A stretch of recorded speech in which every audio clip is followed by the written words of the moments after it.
సిటీని బాగు చేయలేడు కానీ. అంటే ఫ్యూచర్ సిటీ చేస్తా విజన్ 2047 వరకు వెయిట్ చేయండి అంటున్నాడు కదా. అవును, ఇది వదిలేయాలా?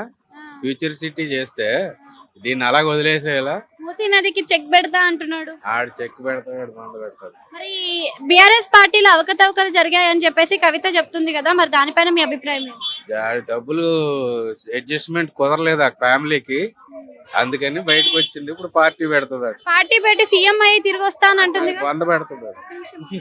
అయితే బీఆర్ఎస్ నుంచి చూసుకుంటే మనకి అధినేత అయిన కేసీఆర్ ఎందుకు బయటికి వస్తలేడు అంటారు?